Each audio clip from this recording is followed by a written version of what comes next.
Romeo 1:1 में लिखा है, पौलुस की ओर से जो यीशु मसीह का दास है और प्रेरित होने के लिए बुलाया गया और परमेश्वर के उस सुसमाचार के लिए अलग किया गया है।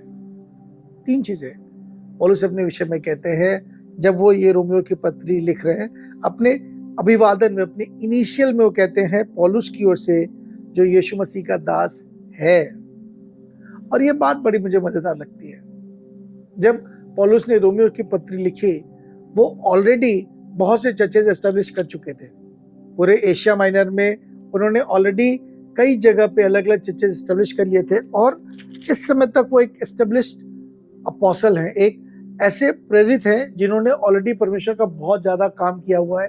पर आज भी जब वो अपना इंट्रोडक्शन देते हैं, जब अपना परिचय देते हैं, तो कहते हैं पौलुस की ओर से जो यीशु मसीह का दास है। अपनी बुलाहट को अपने से जो परमेश्वर का, यीशु मसीह से उनका संबंध है ना, उससे बड़ा नहीं बनाते। समझिएगा इस बात को। वो कहते हैं मैं यीशु मसीह का दास हूं, पहले मैं यीशु मसीह का दास हूं और बाद में मैं प्रेरित होने के लिए बुलाया गया। बहुत महीन सी बात है।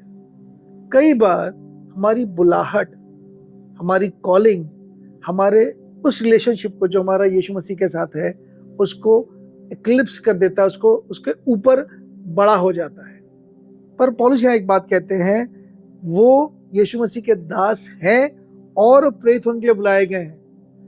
ये बात वो तब कह रहे हैं जब ऑलरेडी बहुत से चर्चेस वो एस्टेब्लिश कर चुके हैं। बट आज भी उनका अभिवादन, उनका जो परिचय है, जब वो किसी को अपना परिचय देते हैं तो सबसे प्राथमिकता उनकी ये है, वो और उनका अपने मसीह, अपने सेवियर के साथ जो संबंध है वो इंपॉर्टेंट है, वो प्रोमिनेंट है।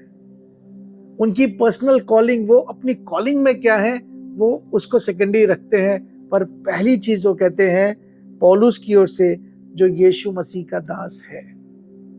And that is something very important. ये एक नींव की बात है, एक फंडामेंटल बात है। हम अपनी लाइफ में, अपने कॉलिंग में, अपनी मिनिस्ट्री में कहीं भी चले जाएं, किस लेवल पे भी एलिवेट हो जाए, but the fundamental reality should be our relationship with our saviour. कई बार जब ये नींव की बात अपनी जगह रहती है, ये पत्थर, ये नींव का पत्थर जब अपनी जगह से सरक जाता है, सब कुछ गिर जाता है। पर पौलुस कह रहे हैं कि पौलुस की ओर से जो यीशु मसीह का दास है और प्रेरित होने के लिए बुलाया गया है। परमेश्वर के प्रियो, हर बुलाए हुए खुदा के खादिमों, आपको सिर्फ एक बात कहना चाहता हूं। पहले आपका, आपके परमेश्वर के साथ, आपके मसीह के साथ जो संबंध है उसको अपना नींव बनाकर रखिए। उसके बाद उस नींव पर अपनी बुलाहट को एस्टेब्लिश कीजिए। फिर आप कहीं भी जाएंगे, आप सक्सेसफुल होंगे। पौलुस की तरह आप भी पूरे विश्व में हर जगह धूम मचा देंगे। पर पहले आपका और आपके मसीह का संबंध फंडामेंटल होना चाहिए, नींव का होना चाहिए। पौलुस की ओर से जो यीशु मसीह का दास है और प्रेरित होने के लिए बुलाया गया है। इस वचन से परमेश्वर आपको अनुग्रहित करे।